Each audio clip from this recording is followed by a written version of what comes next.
بسم اللہ الرحمن الرحیم۔ السلام علیکم۔ سٹوری نیم نادانیاں۔ مارننگ شو کا موضوع ماں کی عظمت تھا۔ ریحانہ بیگم بڑے غور سے لاؤنج میں بیٹھی پروگرام سننے میں مگن تھیں۔ ماں کی محبت ایک ایسا اتھاہ سمندر ہے جس کی گہرائی ناپنا انسانی عقل سے بالا تر ہے، میزبان نے مسکرا کر کہا، جس کے بعد دیگر شرکا بھی ماں جیسی ہستی کو بڑے خوبصورت الفاظ میں خراج تحسین پیش کرنے لگے۔ جہاں لفظ ماں آ جائے سمجھو ادب کا مقام آ گیا۔ ماں ایک ایسی ہستی ہے جو اولاد کے دکھوں، مصیبتوں اور پریشانیوں کو اپنے آنچل تلے چھپا لیتی ہے، مگر اس کے چہرے پر شکن بھی نہیں آتی۔ ایک مہمان نے بڑی عقیدت و احترام سے کہا، سنو۔ ریحانہ بیگم نے کچھ سوچ کر آنکھیں گھمائیں اور چھوٹی بیٹی شمائلہ کو گھونسا رسید کیا۔ کیا ہوا اماں؟ اس نے بازو سہلاتے ہوئے پلٹ کر پوچھا۔ وہ اسکول جانے کے لیے ماں سے چٹیا بندھوانے آئی تھی۔ ذرا اس کی آواز تو تیز کر دو، دیکھو کیسی حق اور سچ بات کر رہے ہیں، انہوں نے مسکرا کر ہدایت دی۔ اچھا بھائی، کرتی ہوں۔ ریحانہ کی ایما پر شمائلہ نے منہ بنایا اور ٹی وی کی آواز اتنی بڑھا دی کہ آفس جانے کی تیاری میں مشغول بڑے بھائی اور بھابھی کے کانوں تک جا پہنچے۔ پروگرام کے اختتام پر میزبان نے بڑے میٹھے انداز میں کہا کہ ماں کسی کو بد دعا نہیں دیتی، مگر جس شخص نے اپنی ماں کو ناراض کر دیا، سمجھو دنیا سے بھی وہ شخص نامراد گیا اور آخرت میں بھی نامراد رہا۔ یا اللہ، مجھے ماں کا فرما بردار رکھنا۔ یہ سب سنتے ہوئے سکندر کا دل لرزنے لگا۔ وہ گڑ گڑایا۔ انہی باتوں کے زیر اثر بیوی کے پکارنے پر بھی جب کمرے سے باہر نہیں نکلا تو مجبوراً زباریہ کو اسے بلانے کے لیے واپس آنا پڑا۔ چلیں ناشتہ کر لیں، آفس جانا ہے یا نہیں؟ اس نے شوہر کو خیالوں میں گم پایا تو بازو پر ہاتھ رکھ کر چونکایا۔ میں اماں کے پاس جا رہا ہوں، تم ناشتہ وہیں لے آؤ۔ وہ نروٹھے پن سے بولتا ہوا تیز قدموں سے لاؤنج کی طرف بڑھ گیا۔ زباریہ نے صبح صبح شوہر کی بے رخی محسوس کی تو پیر پٹکتی ہوئی کچن کی طرف بڑھ گئی۔ سکندر شاہ کے دفتر جانے کے بعد زبی نے ایک نگاہ آئینے پر ڈالی اور اپنا تنقیدی جائزہ لیا۔ تھکا تھکا سا چہرہ، خشک جلد، بے رونق بال اور نڈھال سا وجود۔ شادی شدہ زندگی میں جاری چپکلش نے اس پر گہرے اثرات چھوڑے تھے۔ وہ جو یونیورسٹی کی انتہائی باصلاحیت، نرم طبیعت اور پرکشش لڑکی کہلاتی تھی، شادی کے 1 سال میں اتنی بدل گئی کہ دوسروں کے ساتھ ساتھ سکندر کو بھی حیرت ہوتی، کہیں لڑکی بدل تو نہیں گئی؟ اسے وہ زباریہ احتشام یاد آتی جس کی سریلی گھنٹیوں جیسی ہنسی پورے ڈپارٹمنٹ میں گونجتی رہتی تھی۔ زبی بھی کیا کرتی؟ پیا کی دہلیز پار کرتے ہوئے اس کی حسین آنکھوں میں سکندر کے ساتھ ایک خوشگوار زندگی کے خواب سجے تھے، مگر شادی کے چند ہفتوں میں ہی خواب ادھورے رہ گئے۔ نہ صرف ادھورے رہ گئے بلکہ ان کی تعبیر الٹی نکلی۔ ریحانہ بیگم ایک سخت گیر ڈکٹیٹر ٹائپ کی خاتون تھیں۔ سکندر کی 4 بہنیں تھیں۔ بڑی والی شادی شدہ بہن کا آنا جانا ہر وقت میکے میں لگا رہتا۔ ہفتے میں 1 بار اس کے پورے سسرال کی دعوت کرنا لازمی ہوتا، ورنہ بقول نائلہ اس کی ساس طعنے دیتی ہیں کہ بھائی پوچھتا نہیں۔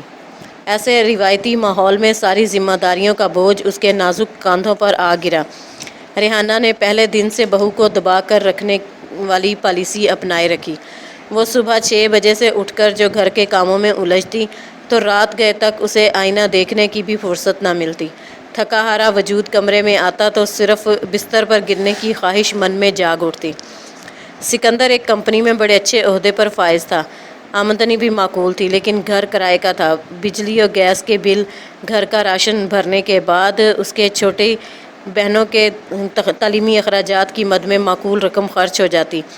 اس پر ہر وقت کی مہمانداری، اسی لیے جو رقم وہ مہینے کے خرچ کے لیے زباریہ کے ہاتھوں پر رکھتا تو اتنی قلیل ہو چکی ہوتی کہ اس میں گزارا مشکل ہو جاتا۔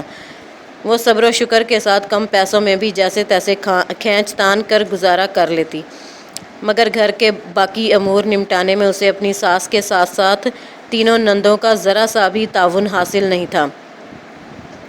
سکندر کی بہنیں بھائی کے سامنے تو مارے باندھے ہاتھ پیر ہلا لیتیں، مگر اس کے جاتے ہی فلموں کی رسیہ عائلہ کوئی مووی لگا کر بیٹھ جاتی تو دوسری فائزہ کے چہرے کے آگے کوئی ڈائجسٹ سج جاتا۔ وہ ناولوں کی دیوانی تھی۔ چھوٹی والی شمائلہ کو ریحانہ نے اپنے قابو میں کیا ہوا تھا۔ وہ ہر وقت اس سے بالوں میں تیل لگواتی یا ہاتھ پیروں کی مالش کروانے کے ساتھ ساتھ بہو پر کڑی تنقید کرتی تو اس کا دل سکڑنے لگتا۔ ان کا بس ایک ہی مقصد ہوتا، کسی طرح زباریہ یہ مان جائے کہ وہ بڑی خوش قسمت ہے جو اس گھر میں اس کا بیاہ ہوا، ورنہ ان کی شادی شدہ بیٹی نائلہ کے سسرال والے اس پر جتنا ظلم کرتے ہیں وہ بیچاری تو کسی سے کہہ سن بھی نہیں سکتی۔ باقی کا پورا زور وہ بہو کو پھوڑ اور بدسلیقہ ثابت کرنے پر لگا دیتی۔ اسی وجہ سے زباریہ کے مزاج میں کڑواہٹ بڑھنے لگی۔ یہ ساسیں تو بہوؤں کو کبھی خوش نہیں دیکھ سکتی۔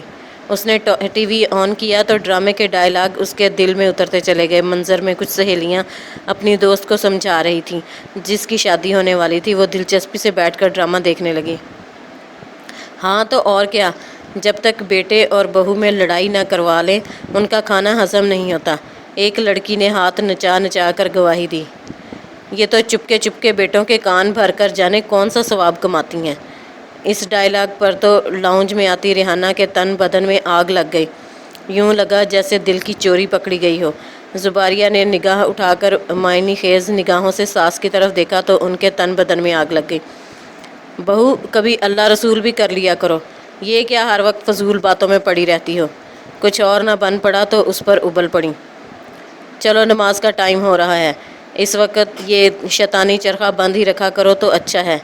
جھٹ سے ریموٹ اس کے ہاتھ سے لیا اور ٹی وی بند کر دیا۔ زباریہ نے ہکا بکا ہو کر انہیں دیکھا اور نم آنکھوں کے ساتھ اٹھ گئی۔ اس دن اس کی شامت آ گئی۔ ریحانہ پورے دن بلا وجہ اسے بات بے بات سناتی رہی۔ زبی چپ چاپ اندر ہی اندر گھٹتی رہی۔ سکندر شام کو گھر لوٹا اور کمرے میں تھکن اتارنے کے بہانے بیوی سے پیار بھری دو باتیں کرنے کا خواہش مند ہوا۔ اس نے اپنے اندر کی بھڑاس اس پر نکالنے میں دیر نہیں لگائی۔ یہ کوئی ایک دن کی بات تو تھی نہیں، آئے دن اسے ریحانہ سے کوئی نہ کوئی شکایت رہتی تھی جس میں وہ کسی حد تک حق بجانب بھی تھی۔ شروع میں تو سکندر نے بیوی کی دل جوئی کرنے کی بڑی کوشش کی، گھر کے گھٹے ماحول سے نکالنے کے لیے کبھی باہر کھانا کھلانے لے جاتا، اسے پیار سے مناتا، کچھ اور نہیں بن پاتا تو واک کے بہانے دونوں میاں بیوی نکل جاتے اور میٹھا پان کھا کر واپسی ہوتی۔ اس طرح سے زبی کا موڈ خوشگوار ہو جاتا، چہرے کی چمک بڑھ جاتی، مگر جب روزانہ کا ایک ہی معمول بن گیا تو وہ بھی چڑنے لگا۔ اس پر ریحانہ کو بھی بیٹے کے چونچلے زہر لگنے لگے۔ تنہائی میں بٹھا کر اسے خوب سنایا تو سکندر نے مجبوراً باہر جانا کم کر دیا۔ یہ بات ان دونوں کے بیچ میں لڑائی کی پہلی وجہ بنی اور پھر اس کے شکوے شکایت بڑھتے چلے گئے۔ سکندر کو بھی ایک دوست، ایک ہمدرد کی ضرورت تھی، مگر روتی صورت والی بیوی کو دیکھ کر پشیمان ہونے لگتا کہ جس کو خوشیوں کی ضمانت دینے کا بول کر بڑے اعتماد سے شادی کر کے لایا تھا، اس کو ایک لمحے کی خوشی دینا بھی مشکل ہو گیا تھا۔ زباریہ احتشام سب سے منفرد اور یکتا دکھائی دیتی تھی۔ شاید سکندر کو بھی اس کی خوبصورتی کے ساتھ ساتھ شیریں زبانی نے متاثر کیا تھا۔ وہ دونوں ایک ہی یونیورسٹی میں پڑھتے تھے۔ اس نے بہت سوچ سمجھ کر زباریہ کا انتخاب کیا تھا۔ وہ اسے نرم مزاج اور سلجھو قسم کی لڑکی سمجھتا تھا، مگر گزرتے وقت کے ساتھ سکندر کو بہت مایوسی ہوئی تھی۔ ان حالات میں زباریہ بھی منفی ہوتی گئی۔ اس پر کبھی کبھی منفی سوچیں اس قدر حاوی ہو جاتی کہ اسے سکندر سے شادی پر پچھتاوا ہونے لگتا۔ یہ وہ شخص نہیں جس نے اسے گھر بھر کی مخالفت مول لے کر اپنایا تھا، یہ تو کوئی اور ہی انسان تھا جس کے دل میں بیوی کی نہیں صرف اپنی ماں اور بہنوں کے لیے گنجائش تھی۔ بات یہ نہیں تھی کہ سکندر کو زباریہ سے محبت نہیں رہی یا اسے گھر کے مسائل کا ادراک نہیں تھا، بلکہ وہ تو دل میں اعتراف کرتا تھا کہ اس کی ماں اکثر زباریہ سے زیادتی کر جاتی ہیں، مگر فی الحال اس مسئلے کا کوئی ایسا حل موجود نہیں تھا جس پر دونوں فریق مطمئن ہو سکیں۔ وہ ان دونوں کے بیچ گھن چکر بنا رہتا، پھر دوستوں کے سمجھانے پر بیوی کو سمجھاتا کہ یہ کسی ایک گھر کی کہانی نہیں، یا زبی کوئی پہلی بہو نہیں جسے ایک بڑے سسرال کے ساتھ گزارا کرنا پڑ رہا ہے۔ مگر جب وہ اس کی ماں کے حوالے سے سوال اٹھاتی تو سکندر زچ ہونے لگتا۔ سکندر کا موقف تھا کہ اکثر والدین بڑھاپے میں ایسے ہی بچوں جیسی ضد باندھ کر بیٹھ جاتے ہیں، مگر انہیں چھوٹوں کی طرح ڈانٹا پھٹکارا تو نہیں جا سکتا۔ اس نے بیوی سے درخواست بھی کی کہ ایک بوڑھی عورت کو اس عمر میں آ کر بدلنے کی کوشش کرنے کے بجائے خود کو بدلنے کی سوچے۔ اور اس گھر کے ماحول میں ایڈجسٹ کرنے کی کوشش کرے، مگر وہ منہ بنا کر اٹھ جاتی۔ سکندر بڑے پیار سے سمجھانے کی کوشش کرتا کہ وہ ساس کی باتوں پر درگزر سے کام لینا شروع کر دے، تب ہی گھر کا ماحول پرامن رہ سکتا ہے۔ چند دنوں تک تو اس کی باتوں کا اثر قائم رہتا، مگر پھر کوئی نہ کوئی نئی بات ہو جاتی اور زباریہ تنفن کرتی شوہر کے سامنے کھڑی ہو جاتی اور اس کی ماں کو برا بھلا کہنے لگتی۔ یہی بات سکندر کے لیے ناقابل قبول تھی۔ جیسی بھی تھی، ریحانہ اس کی ماں تھی اور وہ اپنی ماں کی برائی کسی کے منہ سے نہیں سن سکتا تھا، پھر چاہے وہ جان سے عزیز بیوی ہی کیوں نہ ہو۔ ریحانہ بیگم نے گھر میں چند دنوں سے ایک نیا جھگڑا کھڑا کر رکھا تھا، جس کی وجہ سے ایک دفعہ پھر گھر کا ماحول بالکل خراب ہو گیا تھا۔ اس بار زباریہ بالکل بھی ایسا نہیں چاہتی تھی۔ ویسے بھی جب سے ڈاکٹر نے اسے خوشخبری سنائی تھی کہ وہ امید سے ہے، اس کا ذہن دوسری باتوں میں الجھا ہوا تھا۔ خاص طور پر اسے آنے والے اخراجات کی فکر ابھی سے ستانے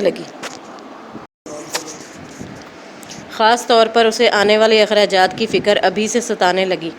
بہت سوچ بچار کے بعد اس نے بچت کا ایک نیا طریقہ ڈھونڈا۔ اب وہ اپنی منجلی نند کو لے کر ہفتہ بازار چلی جاتی، جہاں شام کے وقت سبزیوں اور دوسری اشیاء کے دام کم ہو جاتے تھے۔ اسی لیے وہ پورے ہفتے کی سبزی ترکاری خریدنے کے بعد لدی پھندی گھر واپس آتی اور پھر انہیں کاٹ کر فریج میں اس طرح سے محفوظ کرتی کہ پورے ہفتے گزارا ہو جائے۔ اتنی مشقت کے باوجود کسی جانب سے اس کی حوصلہ افزائی نہیں کی جاتی، الٹا ہر روز سبزیاں پکانے پر اس کی جی بھر کر کلاس لگائی جاتی۔ حالانکہ اس کے ہاتھ میں بہت ذائقہ تھا اور وہ ہر بار ہنڈیا ایک نئے انداز میں پکاتی، اس کے باوجود اسے صبر کے گھونٹ پیتے ہوئے اپنے معمولات پر کاربند رہنا پڑا۔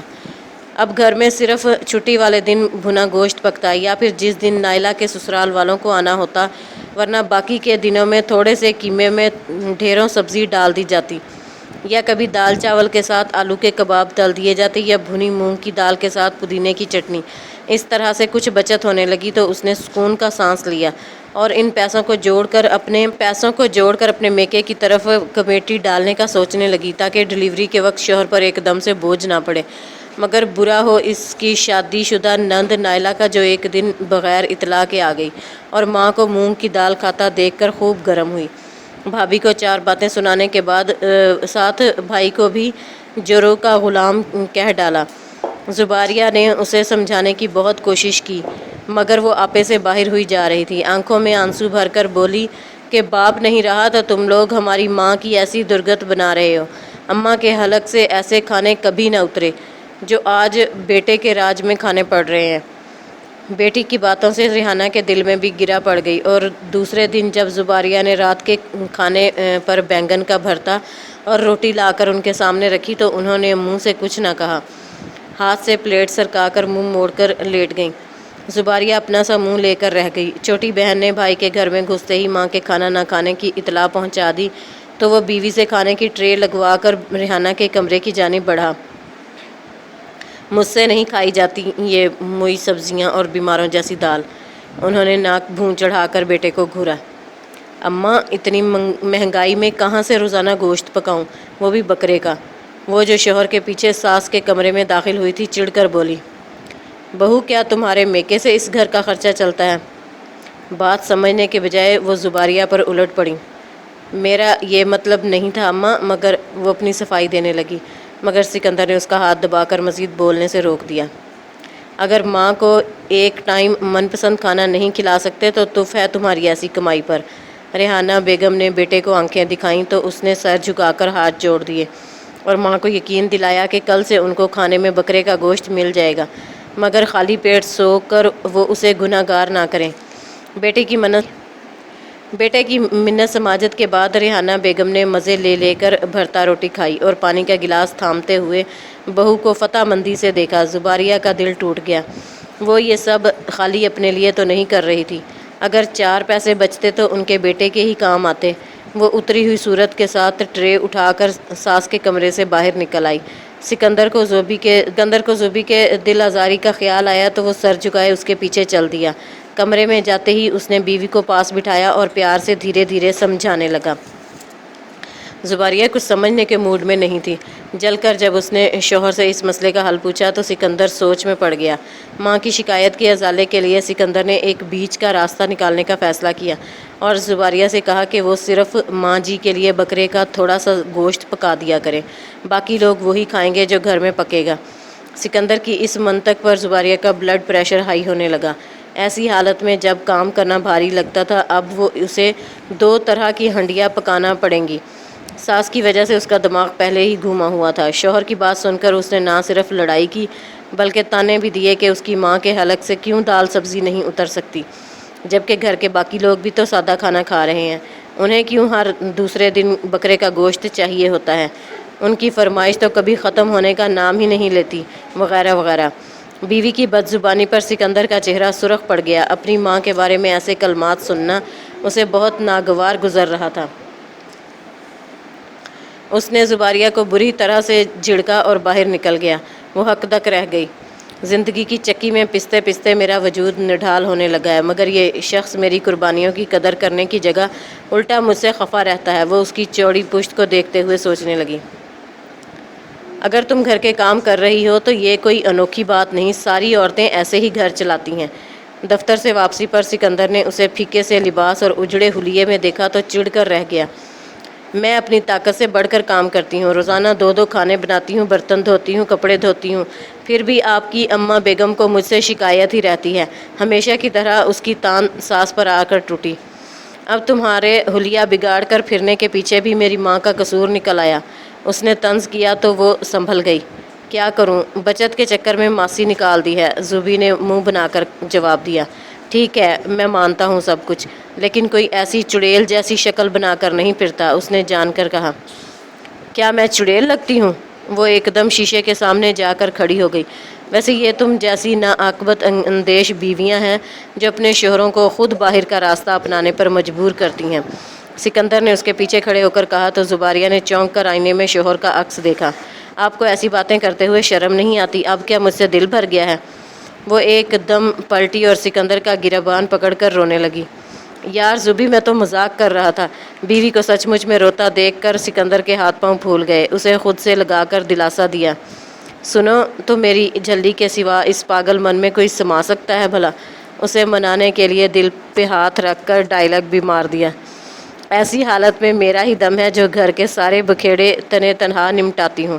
شوہر کی ہمدردی حاصل کرنے کے لیے وہ کمر دباتے ہوئے کراہی تو اسے سچ مچ میں اس کی حالت پر ترس آیا۔ ویسے ان تینوں کو بھی گھر کے کام بانٹو، انہیں بھی دوسرے گھر جانا ہے کہ نہیں؟ وہ چند دنوں سے جو بات محسوس کر رہا تھا زبان پر لے آیا۔ میں تو باری باندھ دوں گی، مگر اماں، وہ کچھ کہتے کہتے رک گئی۔ ماحول خراب نہیں کرنا چاہتی تھی۔ تم میرے سامنے ان میں کام تقسیم کرنا، پھر میں دیکھتا ہوں کہ کون منع کرتا ہے۔ سکندر کے اعتماد نے اسے اندر تک پرسکون کر دیا۔ اچھا چھوڑو ان باتوں کو، چلو کہیں باہر چلتے ہیں۔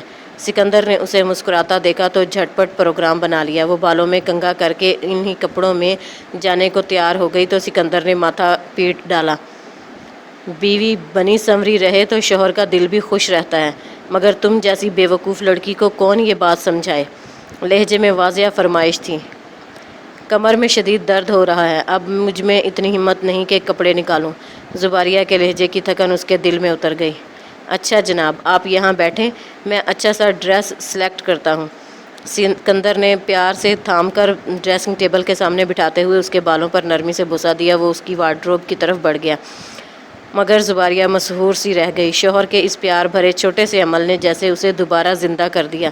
یاسیت اڑنچو ہو گئی۔ وہ مسکراتی ہوئی بڑے دل سے خود کو سجانے میں لگ گئی۔ بیوی کے کپڑے پریس کرتے سکندر کے کانوں میں بڑے دنوں بعد اس کی سریلی گنگناہٹ گونجی تو لبوں کے گوشوں سے ہنسی چھلک اٹھی۔ سکندر کی سختی پر ان تینوں نے ڈر کے مارے بھابھی کا ہاتھ تو بٹانا شروع کر دیا، جس کی وجہ سے اس پر کاموں کا بوجھ کچھ کم ہو گیا، مگر اس کے لیے اب ایک نیا امتحان شروع ہو گیا تھا۔ ریحانہ بیگم کو یہ بات بہت ناگوار گزری کہ ان کی لاڈلیاں کام کریں۔ بہو کے لیے ان کی لان تان میں مزید تیزی پیدا ہو گئی۔ وہ اب بات بات اسے نشانے پر رکھتی۔ وہ ایک بار پھر شوہر سے روتے دھوتے ساس کی شکایتیں کرنے لگ گئی۔ اس بات کا کوئی حل تو سکندر کے پاس بھی نہیں تھا، وہ ماں کو کیسے سمجھاتا۔ اسی لیے زوبی کے اندر ایک عجیب سی یاسیت پنپنے لگی۔ وہ ایسے ماحول کی عادی نہیں تھی۔ خوش اخلاقی اس کے مزاج کا خاص وصف تھی، جس کے بل پر پورا خاندان اس کا شدائی تھا۔ اس نے ہمیشہ لوگوں کی تعریفیں سمیٹی تھی، مگر شادی کے بعد سے اس کے کان اپنے بارے میں ایک اچھا جملہ سننے کو ترس گئے تھے۔ تنگ آ کر اس نے خود کو حالات کے دھارے پر چھوڑ دیا تھا، مگر کبھی کبھی من میں ہوک سی اٹھتی تھی۔ حالات اس کے مخالف یوں ہو جاتے کہ وہ چاہ کر بھی سکندر کو خوش نہیں رکھ پاتی تھی۔ جس دن انہیں کسی پارٹی میں جانا ہوتا، ریحانہ بیگم اپنی طبیعت خراب کر کے لیٹ جاتی۔ اسے ان کے لیے پرہیزی کھانے پکانے کے ساتھ ساتھ دوا وغیرہ کا بھی خیال رکھنا پڑتا۔ ایسے میں زباریہ بڑی بے دلی سے تیار ہوتی، جو سوٹ ہاتھ میں آتا پہن کر چل دیتی۔ حالانکہ شادی سے قبل اس کا شمار خوش لباس لڑکیوں میں ہوتا تھا اور اسے بننا سنورنا بہت پسند تھا، مگر اب تو جیسے ہر شے سے جی اچاٹ سا ہو رہتا۔ سکندر اکثر اوقات اس کی خود سے لاپرواہی پر خوب بگڑتا اور اسے پہلے کی طرح خوش لباس دیکھنا چاہتا تھا، مگر وہ ایک کان سے سن کر دوسرے سے اڑا دیتی۔ مگر پھر جب اسے حقیقت کا ادراک ہونے لگا تو پسماردہ چہرے والی نڈھال عورت سے اس کا مرد کبھی خوش نہیں رہ سکتا، تو اس نے خود پر توجہ دینا شروع کر دی۔ زباریہ کے بھائی کے یہاں کئی سالوں کے بعد بیٹا ہوا تو وہ بہت خوش ہوئی۔ بڑے دنوں بعد میکے سے خوشی کی خبر آئی تھی۔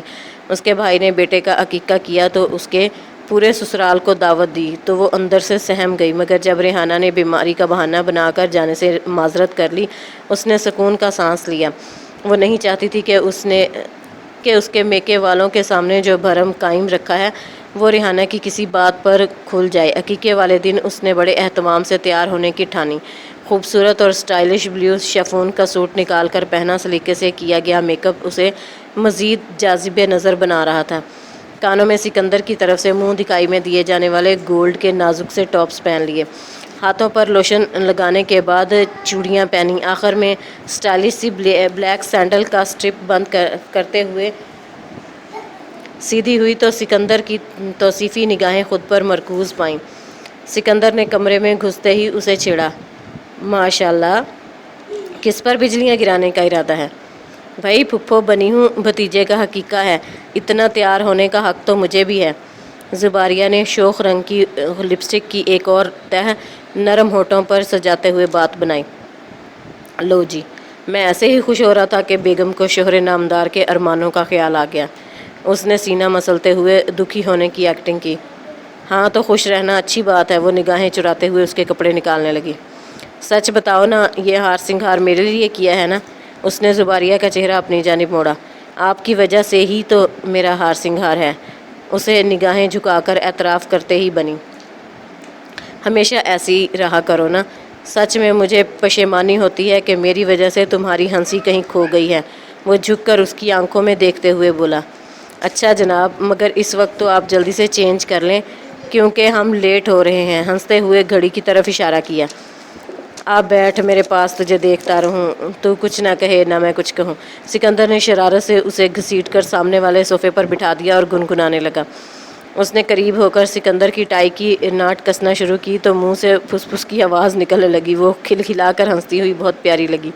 وہ دیکھتا رہ گیا تو زباریہ نے اسے کرتا شلوار تھما کر واش روم کی طرف دھکیلا۔ کتنے دنوں کے بعد وہ ماں کی فرمائش پر میکے میں رات کو رکی تھی، ورنہ سکندر اسے میکے میں چھوڑتا ہی نہیں تھا اور وہ بھی اس کی محبت کے آگے ہار جاتی۔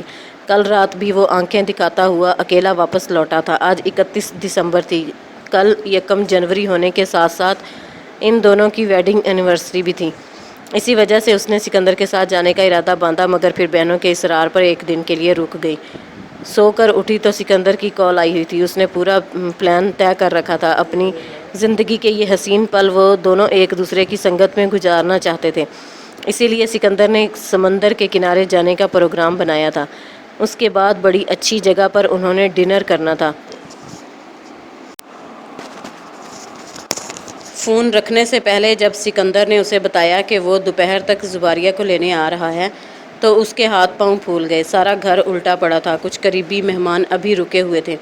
اس نے بہانے سے روکنا چاہا، مگر ماں کے آنکھ دکھانے پر شوہر کو لنچ یہیں کرنے کا کہہ دیا اور فون رکھتے ہی کچن کی طرف دوڑ لگا دی تاکہ بھابھی کو بتا سکے کہ اس کا میاں آ رہا ہے۔ ابھی وہ کچن کے دروازے تک پہنچی تھی کہ وہاں کا منظر دیکھ کر اس کا منہ کھلا کا کھلا رہ گیا۔ اس کے بھائی اور بھابھی، جن کی پیٹھ اس کی طرف تھی، دیگ پر جھکے مصروف تھے۔ الماس کی ہدایت پر اخلاق کل کے بچے ہوئے بکرے کے قورمے میں سے بوٹیاں چھانٹ کر چھوٹے چھوٹے پیکٹ بنا کر فریزر میں رکھ رہا تھا۔ اس کی سمجھ میں نہیں آیا کہ یہ دونوں ایسا کیوں کر رہے ہیں۔ اچانک الماس کی غسیلی آواز اس کے کانوں سے ٹکرائی اور جیسے زمین گھومنے لگی۔ چلیں اور پیکٹ بنائیں تاکہ پورا مہینہ تو آرام سے گزر جائے، الماس بولی۔ اب بس بھی کرو، بیوی کو گھورا۔ بس تو ان کو کرنا چاہیے، مگر اس مہنگائی میں بھی آپ کے اماں ابا کو تو بس بکرے کا گوشت چاہیے، یہ نہیں دیکھتے کہ بیٹا کتنی محنت سے کماتا ہے۔ الماس نے شوہر کو مزید شاپر پکڑاتے ہوئے تقریر جھاڑی تو اخلاق سر جھکا کر دیگ میں چمچ گھما کر بوٹیاں ڈھونڈنے لگا۔ اب کم از کم 1-2 مہینے کی تو چھٹی ہو جائے گی، کسی کو پتہ بھی نہیں چلے گا، اور میں اسی میں سبزیاں ڈال کر تازہ سالن پکا کر ان دونوں کے آگے پیش کرتی رہوں گی، وہ جھلائے ہوئے لہجے میں بولی۔ ان کا دماغ تو میں ٹھیک کرتی ہوں۔ زباریہ کے اندر غصے کی لہر جاگ اٹھی، اس نے آستینیں چڑھائیں۔ بھابھی کی ہمت کیسے ہوئی کہ وہ میرے والدین کے بارے میں ایسی بات کریں؟ اور یہ بھائی کیسے جوروں کا غلام بنا ہوا ہے؟ اسے بھائی سے بھی شکوہ ہوا۔ اچانک منظر بدل گیا اور اس نے الماس کی جگہ خود کو اور اخلاق کی جگہ سکندر کو کھڑا پایا۔ دل میں ایک چبھن سی ہوئی، کانوں میں اس کی اپنی آواز کی باز گشت گونجنے لگی۔ ایسے کئی جملے تو اس نے خود بھی سکندر کے سامنے کہے تھے۔ اچانک اسے احساس ہوا کہ جب وہ سکندر کے سامنے اس کی ماں کو برا بھلا بولتی ہوگی تو وہ کیسا محسوس کرتا ہوگا۔ بھائی کے چہرے پر چھائی بے چارگی اسے بہت کچھ سمجھا گئی اور وہ چپ چاپ پلٹ گئی۔ میری باتوں پر آپ کے دل میں بیزاری کے سوا کوئی جذبہ نہیں ابھرتا ہوگا نا؟ ساحل پر بیٹھ کر وہ رونکی ہوئی تو سکندر نے حیرت سے اس کا چہرہ دیکھا۔ تم نے ایسا کیوں سوچا؟ اس نے کپ کپاتی زوبی کو شال اڑھاتے ہوئے نرمی سے پوچھا۔ کیا آپ بحالت مجبوری میرے ساتھ گزارا کر رہے ہیں؟ اس نے شرمساری سے سوال کیا تو ایک لمحے کے لیے سکندر سے بولا نہیں گیا۔ میں اپنی نادانیوں پر شرمسار ہوں۔ مجھے احساس ہو گیا ہے کہ اپنی ماں کے بارے میں برا سننا کتنا اذیت ناک عمل ہے۔ زباریہ کی نگاہیں جھکتی گئیں۔ زوبی، یہ سچ ہے کہ میں اماں کے بارے میں ایک لفظ نہیں سن سکتا، مگر یہ بھی حقیقت ہے کہ ان کی جانب سے کی گئی زیادتیوں کا مجھے ادراک ہے، اسی لیے میں نے تم سے کبھی نفرت نہیں کی، بس سمجھاتا رہا کہ ان کے مزاج کے چڑچڑے پن کو میری وجہ سے برداشت کر لو۔ تمہیں اندازہ نہیں ہے کہ ابا کے گزر جانے کے بعد انہوں نے پوری جوانی مشقتیں کر کے ہمیں پالا پوسا، کیا اب ان کے بڑھاپے میں ہمارا فرض نہیں کہ ان کا خیال رکھیں؟ سکندر اپنی جگہ سے اٹھ کھڑا ہوا اور ساحل پر ٹہلتے ہوئے بولا۔ سچی بات ہے، کوشش کروں گی آئندہ مجھ سے کوئی کوتاہی نہ ہو، مگر آپ میری نادانیوں پر مجھ سے کبھی بھی خفا نہ ہوئیے گا۔ اس نے نگاہیں اٹھا کر شوہر سے التجا کی۔ زوبی، ہم نے زندگی اکٹھے گزارنی ہے، میں بھلا کیوں تم سے خفا ہوں گا؟ ویسے بھی اب تم خود ماں بننے جا رہی ہو، تو پھر میری ماں کی تکلیفوں کو کیسے نہیں سمجھو گی؟ اس نے بڑی گہری بات کہی۔ چلو اب اس ٹاپک کو کلوز کر دو۔ سکندر نے کچھ دیر بعد بیوی کو تسلی دیتے ہوئے ہاتھ تھاما تو وہ تھوڑا پرسکون ہوئی اور اس کے ساتھ ریت پر ننگے پاؤں چلنے لگی۔ ویسے ایک بات پر میں اب بھی خفا ہو سکتا ہوں۔ سکندر نے مڑ کر اسے گھورا۔ وہ کس بات پر؟ زوبی نے خوف زدہ نظروں سے شوہر کی طرف دیکھا۔ میڈم، گھر کا کام کرنے کے ساتھ ساتھ خود کو سجا سنوار کر رکھنا بھی تمہاری ذمہ داری ہے۔ وہ شرارتی ہوا۔ اچھا جی۔ اس نے سکون کا سانس لیتے ہوئے بالوں کو سمیٹا جو تیز ہوا سے بکھر گئے تھے۔ یار، کام والی مائی اور بیوی میں کچھ تو فرق ہونا چاہیے نا؟ سکندر نے اس کی ناک چھوتے ہوئے یوں کہا کہ زباریہ کی ہنسی چھوٹ گئی۔ شوہر کی بیزاری کو خوش دلی میں بدلنے کے لیے زباریہ نے بھی نئے سال کی شروعات میں خود سے بہت سارے عہد کر لیے تھے۔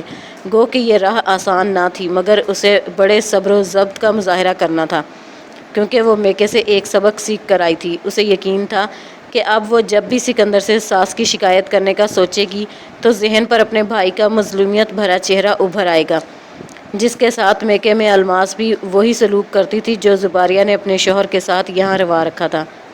ڈنر پر چلیں؟ اسے کھویا کھویا سا دیکھ کر سکندر کے لہجے میں ترنگ سی آ گئی۔ جی ضرور، شادی کی سالگرہ پر اتنا خرچہ کرانے کا تو میرا حق بنتا ہے۔ زباریہ نے اس بات میں سر ہلایا تو وہ ہاتھوں پر لگی ریت جھاڑتا ہوا کار پارکنگ کی